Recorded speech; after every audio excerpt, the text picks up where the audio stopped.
And from the Berber people, there were strong tribes of the Sanhaja, and later Masufa and Lamtuna, who not only became agents for the spreading of wealth, they were not only the guides across the desert, but they also became the agents and the spreaders of Islam as a way of life itself. And when Islam penetrated the Sahara, the great desert, when it penetrated that area, it met people who were already thinking in terms of one God. And this may have been based upon the traditions of the past, where we find in many parts of Africa that people had already been familiar with the Great Spirit.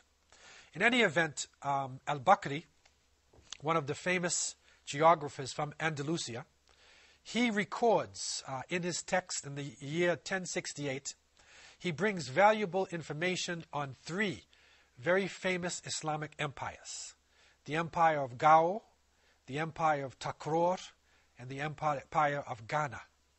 And these three empires are very important to us, not only for our study of Islam in Africa, but they are important because they're teaching Islamization. They're teaching what happens to Islam when it meets traditional religion. And it shows the different strategies used by Muslims. Some of them are valid, some of them are not valid. But they are important to understand the experience of Muslims and what happened to the believers when they encountered very strong religions based on idolatry and very powerful sorcerers and magicians, as were found in West Africa at the time. The first of these three empires was Gao. And Gao was ruled by a king who accepted Islam, but at the same time, he wanted to benefit also from the traditional religion. So the king was a Muslim, and his royal emblem stayed Islamic, but the common people on the ground continued to worship idols. Also, many pre-Islamic customs persisted within the society. Magic persisted in society.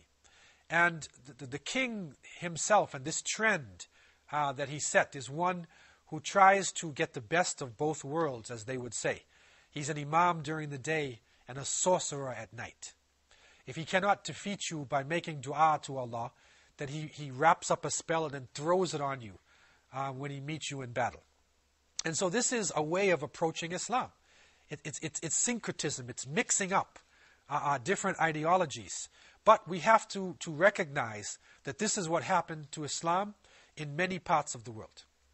The second of these three empires was the empire of Takror. And this was founded around the year 1040. It is a very old empire. And the people of Takror became famous because of their strict adherence to the teachings of Islam. They were basically Wolof people and Berbers, and they won over their society completely to Islam. And the king was very serious about his practice, to the point where he compelled the people within his society to submit to Allah subhanahu wa ta'ala.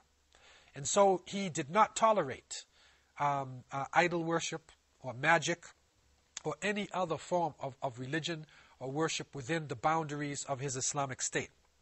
And Takror became very famous for the powerful stance of the people. And also they appear to be the first or the oldest of the Hujjaj, of the pilgrims who went to Meccatul Mukarramah. So the people of Mecca still remember the Takror people as being the basis or the foundation of West African society. The third of these great empires established in West Africa, which was established around 1076 or so in its final form, was the empire of Ghana. And this was ancient Ghana, because this does not represent the country of Ghana today. Ancient Ghana would probably fall in what is now known as Mauritania and Senegal. What is important about the Muslims who were living there in Ghana is that the head of state was a non-Muslim. And he ruled in the area of the palace, And of course, he was the leader and master of the people in his society.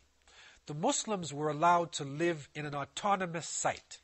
So when you entered into Ghana, if you were a Muslim merchant, then you would go to the Muslim quarters.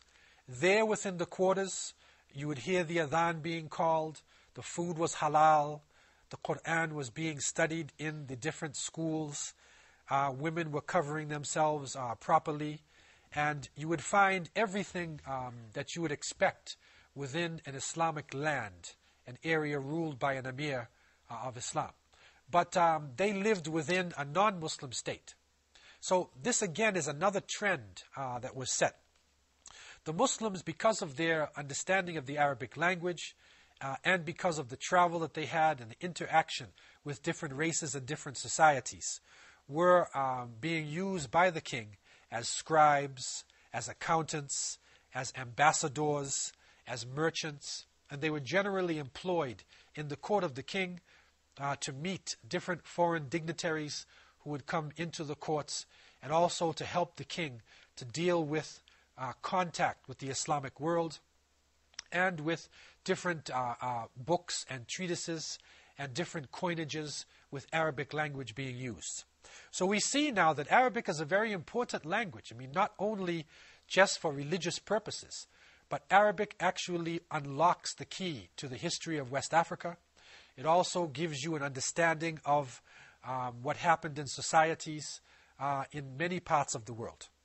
And the Muslims maintained their cordial relations with the king, and because of this diplomatic way that Muslims functioned there in Ghana, all of the Muslim merchants who came into the areas were highly respected. And it is said that when a Muslim merchant walked down the street, the people would literally move to the side of the road to let the Muslims go by, because they respected Islam and they respected the level of scholarship that Muslims were functioning on. It is this state of Ghana, to this state, that the Murabitun came into, and they, in the same 11th century, they came down into the empire of Ghana, and they assisted the king, and they were calling to the good and forbidding evil. It is misunderstood, and it is mistaken information that we find in many history textbooks when it says the Almoravids, meaning Al-Murabitun. It says the Almoravids sacked or destroyed the kingdom of Ghana. This is a major mistake, because when we look at the writings of Al-Bakri and Az-Zuhri and the other great writers from North Africa and Andalusia who were recording this information, we don't find any information of the Murabitun actually coming into the area, destroying the society and killing the king. They actually assisted the king, and the proof of that is the fact that the king outlived them. And if they destroyed the society and killed the king, it would have become clear. What is important for us here, above all, is that Muslims established a commercial diaspora. It was a complicated set of trading bases which were linked together by the trade routes and by the Arabic language.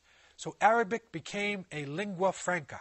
It became a language of trade, of scholarship, of literacy, and young people of all nationalities, Muslim and non-Muslim, tried to learn the Arabic so that they could come into a higher level of civilization, and they could be involved in international trade and meeting people of all different nations and all different tribes.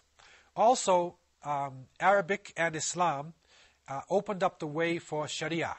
So the common legal system that was being used by the merchants in North Africa, in the desert region, and down into West Africa was the Islamic Sharia system. So if there was a difference of opinion, they would turn to Sharia in order to find out the best way to solve their problem. People came into Islam in large numbers. Eventually, Ghana faded from the scene, and in its place came the empire of Mali. Mali was a very important and dominating empire. And from the year 1050, the people of Mali, the Mandinka people, Soninke people, they had a very strong impact upon West African society. But when their king became Muslim, it linked them to the international trade routes, and it opened up a way for knowledge. A very interesting story is related to us about how the king came into Islam. It is said that the king, being a non-Muslim, and his society was suffering from a terrible drought in the 11th century.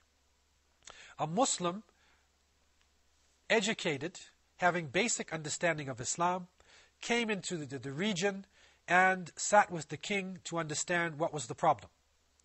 The king told him about the drought and the difficulties of the people, and the Muslim said very clearly to him, if you want to solve your problems, then you should accept Islam. You should submit to the creator of the heavens, the creator of the rain, the creator of the clouds. And then when you pray, maybe your prayers could be accepted. After a period of time, the king accepted Islam. The Muslim scholar then told the king, you need to purify yourself. So the king purified himself, and the scholar gave him garments of cotton. So he put on the white cotton garments, and together the scholar and the king prayed. They spent the whole evening on a high raised mound praying. The scholar would make dua, he would pray, and the king would say, Ameen. And they continued to do this all of the night. At the break of dawn, when the light started to come, the rain poured down all over Mali. And the king then confirmed his Islam. He ordered all of the idols to be broken. He expelled the magicians from his country. And since then, all of the rulers of Mali have been Muslims. This is a powerful testimony to the presence of Islam. After this time, Mansa Uli made pilgrimage to Mecca. He expanded Mali, and he incorporated Timbuktu and many other cities. Another ruler named Mansa Suleiman ruled from 1337 to 1359. He built mosques, strengthened Islamic culture, and he was visited by Ibn Battuta, the famous Islamic traveler who had traveled all over the planet. He describes Mali within his writings, and he says very clearly, it was the most peaceful country that I ever visited. And so we again have unlocked a gem of knowledge about the complex society in West Africa. And now we need to look deeper into what happened in the past. I leave you with this thought. Wassalamu alaikum wa rahmatullah.